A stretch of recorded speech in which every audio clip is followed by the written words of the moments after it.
CEO 랭킹쇼 블루베리 임윤선입니다. 오늘도 가장 핫한 경제 이슈들을 통해서 CEO들의 생얼을 들여다보는 시간 가져볼 텐데요.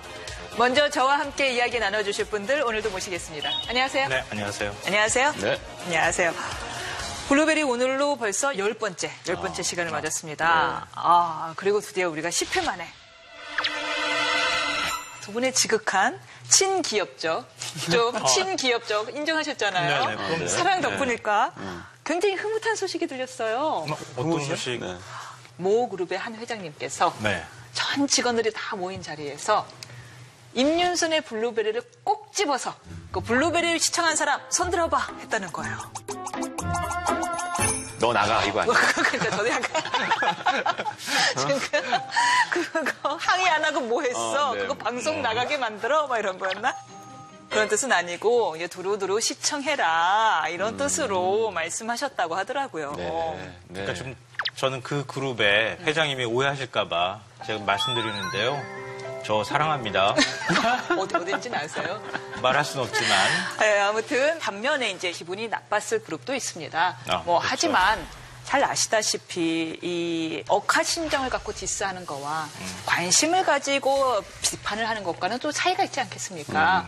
네. 신 기자도 잘 아시겠지만 기자 생활하면서 그런 얘기 많이 듣죠. 네. 뭐 기왕 아프게 비판을 하더라도 좀 애정을 갖고 비판해달라 이런 얘기 제일 많이 주문하거든요. 그렇죠. 네. 네. 진짜 아주 못되게 쓰는 이제 그런 거를 제일 싫어하는데 기업들이 우리는 아프게 사랑스럽게 하고 있다는 사실 애정을 기억해 갖고 주십시오. 비판하는 거고. 저를 기억해 주십시오.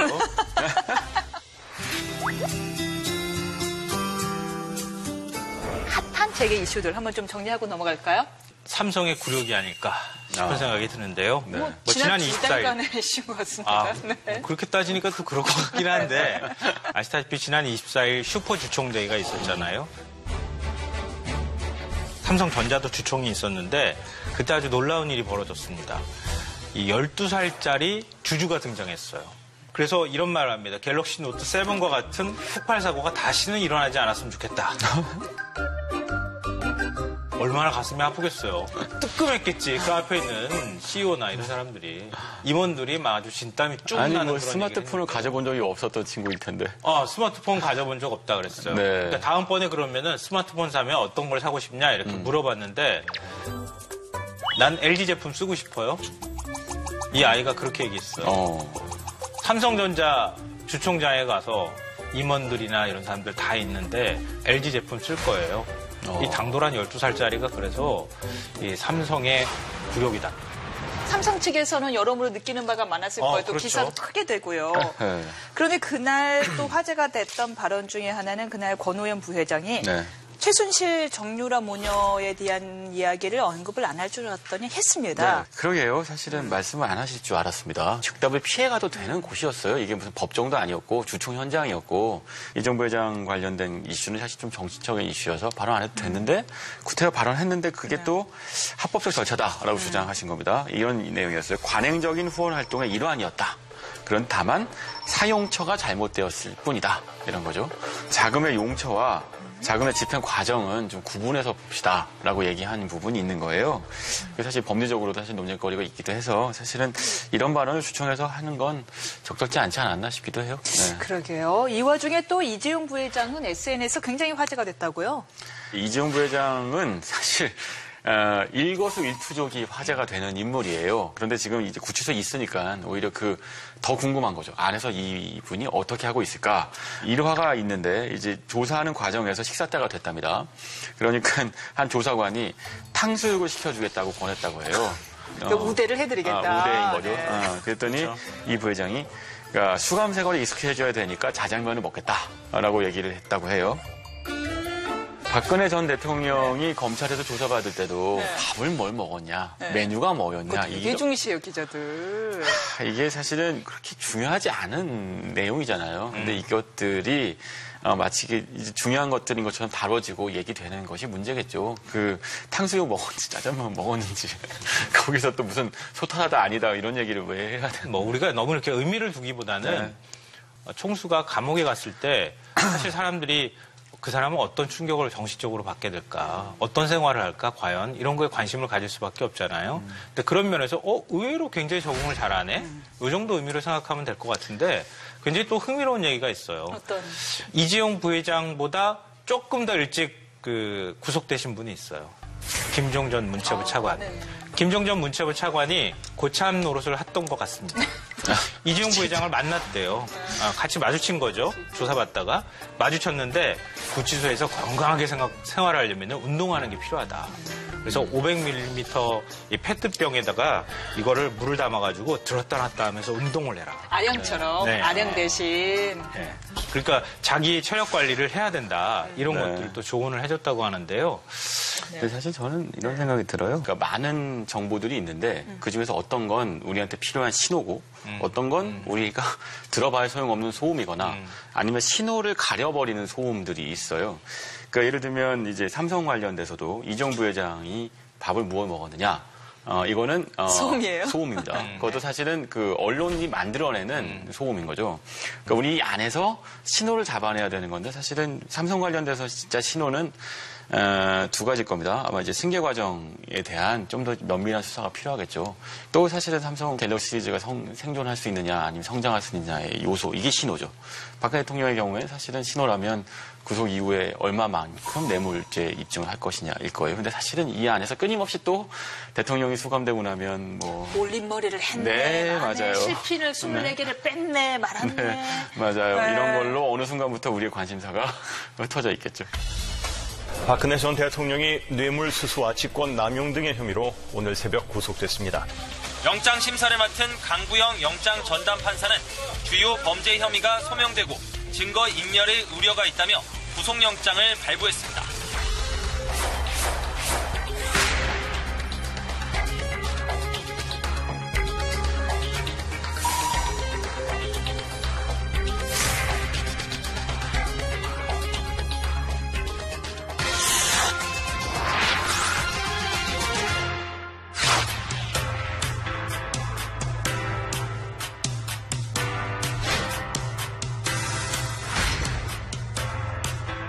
(1조) 원을 노리는 기업은 대략 500여 개 정도 되는데 300여 개가 재벌그룹 계열사가 대부분을 차지하고 있습니다. 중소기업의 경우에 매출 1조 원을 올린다는 것은 거의 신화를 이루는 것이나 다름없다, 이렇게 볼 수 있습니다.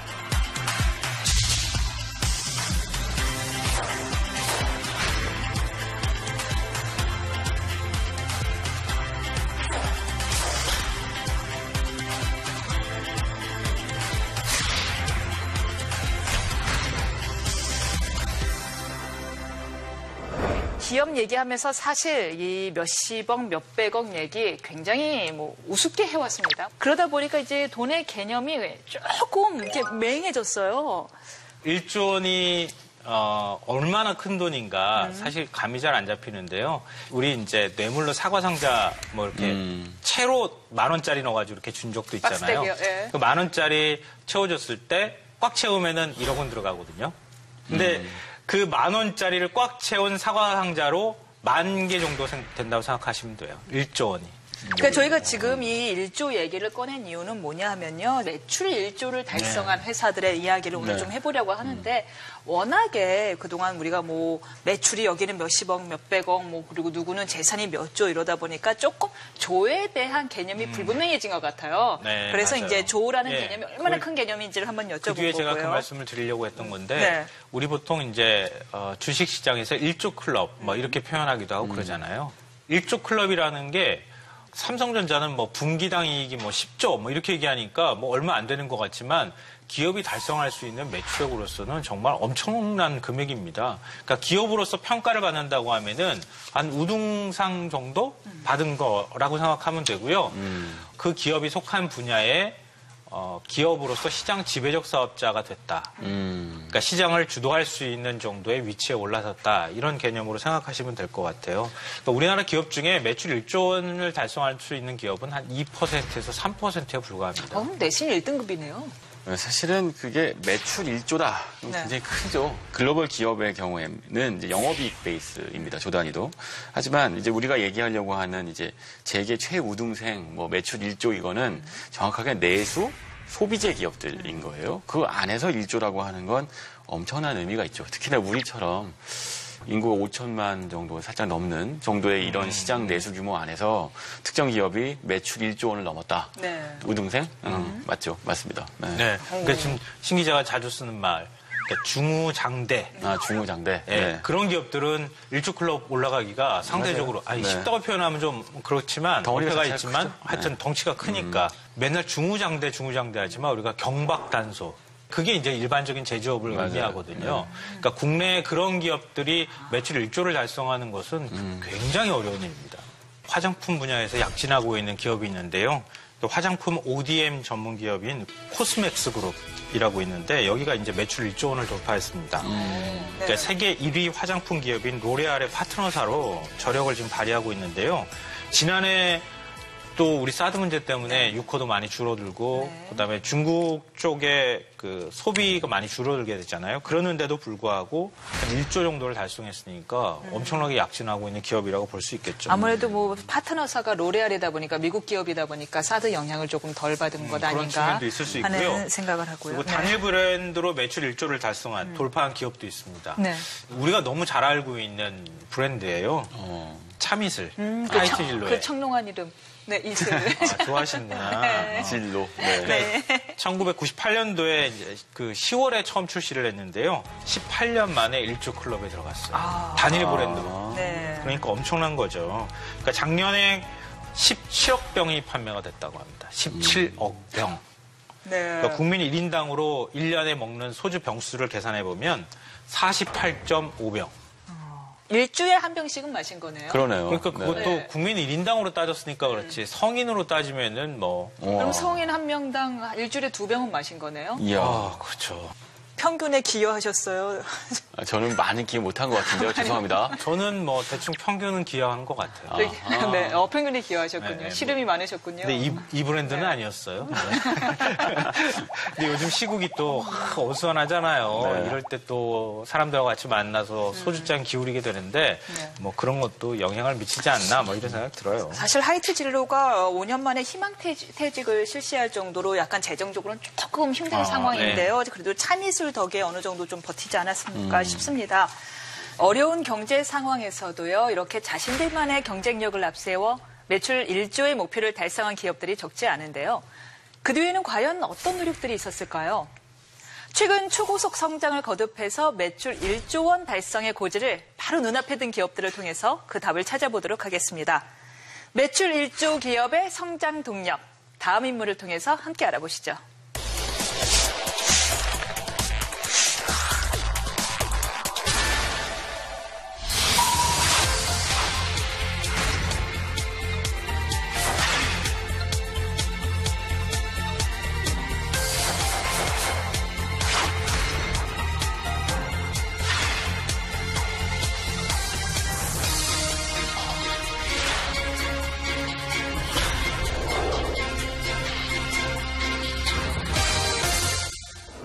네, 창립 8년 만에 매출 1조 원에 육박한 기업입니다. 조금 이 생소한 이름일 수 있는데 바로 애터미. 애터미의 박한길 회장이 첫 손에 꼽혔는데요. 어떤 기업인지 좀 모르는 사람이 많을 것 같습니다. 아메이는 많이 들어보셨죠? 그렇죠. 국내 1위 다단계 업체. 애터미는 그 뒤를 맹추격하고 있는 국내 2위 다단계 업체입니다. 2위예요. 뭐 상당히 큰 업체라고 네. 볼 수 있는데 20년 가까이 월급쟁이 생활을 하던 박한길 회장이 우연히 호주에 출장을 갔었다고 합니다. 거기 가서 이제 다단계, 즉 네트워크 마케팅이라고 이제 많이 부르죠. 그 마케팅에 대해서 접하게 되고 알게 되면서 이제 관심을 가졌다고 네. 하고요. 한국원자력연구원 여기에서 건강식품을 개발하게 되는데 이걸 전담해서 판매하는 유통회사를 만들게 된 게 바로 애텀이라고 하는 회사예요. 네. 그래서 이 원자력연구원에서 시작을 해서 원자를 뜻하는 아톰에다가 아름다울 미자. 그래서 그걸 붙여가지고 애텀이라고 하는 이제 특이한 형태의 어떤 이름을 줬어요. 네, 애터미가요. 그 처음에 이제 말씀하신 것처럼 건강기능식품을 유통시키는 유통 대행업으로 출발했는데 다이어트 보조제, 건강기능식품, 화장품 이런 게 대부분 이제 다단계 회사들이 하는 제품군이잖아요. 거기 외에 심지어는 이제 김치, 고등어, 멸치, 만두, 국물용 다시마 팩 뭐 이런 것들까지 같이 판매해서 다양한 제품군이 있답니다. 그러다 보니까 2009년 8월에 이제 처음으로 다단계 판매업으로 등록했을 때 그때 매출이 250억 원 매출이었는데 그 다음에 1년 만에 847억 원. 굉장히 빨리 성장하고 있죠. 2014년에 5천억 원. 1조 원 가까이 지금 와 있는 거죠. 네. 오, 대단하네요. 물론 우리가 이제 방문 판매 등의 법률에 따라서 양성화되긴 했지만 네. 아직까지도 다단계 기업이다라고 하면은 뭔가 이렇게 조금 삐딱한 시선이 존재가 하거든요. 피해자들도 자꾸 떠오르게 되고요. 조이팔 사건 때문에 아마 더 그런. 그게 가장 대표적이죠. 네, 당군 이래 네. 뭐 최대 사기 사건이다 이런 표현까지 하기 때문에 다단계에 대해서 좀 우리가 색안경을 끼고 바라볼 수밖에 없는 게 현실입니다. 그건 뭐 인정할 수밖에 없고요. 그런 이제 조이팔 사건을 계기로 해서 영화도 만들어졌잖아요. 이병헌 씨가 출연한 영화 마스터라고 하는. 그 이병헌 씨가 연기를 너무 잘해가지고 너무 사기꾼처럼 잘하거든요. 이른바 싱크로율이 굉장히 높죠. 네. 그게 조 단위가 됐을 때는 뭐라고 그럴 것 같아요? 그렇지만 이제 우리나라 국내 다단계라고 하는 그러니까 네트워크 마케팅은 굉장히 급속도로 커지고 있는 건 분명해요. 2015년에 그 합법적인 다단계 업체 매출이 한 5조 원 규모를 돌파를 했다고 하니까요. 국민 한 6명에서 7명 중에 1명은 다단계 판매업에 종사하고 있다. 이렇게 해도 과언이 아니에요. 국가 경제의 한 축을 담당하고 있기는 한 거네요. 네, 그렇죠. 네. 불법 다단계하고 사실은 분리해서 우리가 좀 생각을 할 필요가 있어요. 네. 그러니까 오히려 합법적인 다단계 업체가 불법 다단계로 인해서 너무 인식이 나빠지면서 피해를 보고 있다고 해도 과언이 아니죠. 보통은 유통 과정이 복잡하죠. 제조하면 도매상 거쳐서 소매상 거친 다음 소비자까지 오고 유통 과정에서 유통 마진이 붙고 그래서 최종 소비자한테는 제조사보다는 이제 마진율이 뭐 많게는 50% 80%까지 붙게 되죠. 그 과정이 유통에서 나타나게 되는데 그 대신에 이제 네트워크 마케팅은 제조사가 직접 소비자한테 물건을 판매하도록 이제 유도하는 거죠. 소비자가 주변 사람들한테 자기가 쓰는 제품들을 판매하고 그러니까 소비자이자 판매자가 되는 거예요. 그래서 이제 확산성이 굉장히 큰데 유통 과정이 짧아지게 되는 대신에 뭐 이 영화 보니까 재밌더라 또는 뭐 이 보험 상품 좋더라 뭐 이런 얘기들을 하면서 우리가 그런 가입을 하거나 영화를 보거나 제품 산 경험들이 있으시다면 금방 이해하실 수 있을 겁니다. 이로 인해서 좋지도 않은 물건을 강매하고 뭐 이런 부작용이 생겨서 그동안 불법과 합법이 조금 경계가 모호했던 거잖아요. 네. 기존의 불법 다단계 같은 경우에는 이 초기 자본 명목으로 한 100만 원에서 500만 원? 그거보다 훨씬 더 큰 금액을 물건을 일괄적으로 구매를 하도록 했어요. 거의 강매에 가까운 거죠. 이른바 가입비 명목으로. 가입비 명목으로 강매를 하다시피 했는데 애터미는 가입비가 없다고 합니다. 그냥 사이트 들어가서 그 회원 가입이 되는 거예요. 가입비가 없으니까 누가 추천을 해줬느냐 추천인을 같이 등록하면 된다고 합니다. 그리고 인터넷이나 상가를 임대하거나 이 온라인을 통해서 애터미 제품을 재판매하는 것도 금지를 하고 있다고 하는데요. 만약에 이게 가능해지면 한 사람이 대량으로 물건을 구매한 뒤에 그거를 또 유통 마진을 붙여서 다른 데 판매를 할 수가 있잖아요. 그런 것을 원천 차단하고 있다고 합니다. 그런 면에서 또 좀 다른 데하고는 좀 구분이 되는 면모인 것 같아요. 네. 저는 애터미에 대해서 들으면서도 굉장히 흥미롭다는 생각이 드는 건 다단계 비즈니스, 네트워크 효과를 극대화시키려면 인센티브가 반드시 필요하거든요. 그러니까 지금 가입비가 있어야 하는 이유는 그래야지 다른 사람 가입비도 받아서 규모가 빨리 커질 수 있기 때문이고 나 말고 다른 사람들을 끌어들일 수 있게 되는 거죠. 말하자면 이제 이른바 기존 다단계 비즈니스하고 조금 차별되는 요소가 분명히 있는데 이런 방법으로 어떻게 소비자를 확보할 수가 있죠? 그 흥미롭다는 생각이 네, 들어요. 그게 이제 흥미로운 지점인데요. 그러니까 바로 제품이 좋아야 한다. 이걸 내세운다는 거예요. 그게 없는 이상은 네, 그냥 저렴한 뿌리고 가격에 터지죠. 좋은 제품을 쓰는 사람들. 그게 이제 입소문이나 유대감이나 이런 것들로 그런 것들을 해소하는 거죠. 그러니까 이게 내수 시장, 우리가 이제 내수 1조 매출 클럽을 다루고 있는데 핵심은 수요가 제한적이기 때문인 거예요. 그래서 우리가 수요를 찾는 방법은 해외 비즈니스로 나가서 글로벌 시장을 개척하는 방법이 있죠. 네. 하지만 또 하나는 무한히 창출되는 어떤 시장을 타겟팅하는 방법도 있어요. 근데 그 문제는 그 시장이 굉장히 레드오션인 경우가 많거든요. 근데 여기서 이제 이 애터미의 경우 방식은요.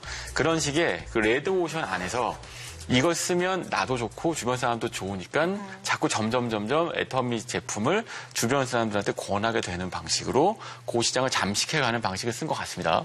결국에는 생필품 시장은 워낙에 레드오션이기 때문에 아주 질이 좋거나 아니면 뭐 내 질도 어느 가격이 정도 아주 싸거나. 비슷해요. 네. 아주 싸거나인데 네. 보니까요. 이 애터미 제품들이 실제로 아주 싸더라고요. 이 뭐 칫솔 하나가 990원이라고요. 네. 그래서 바로 네.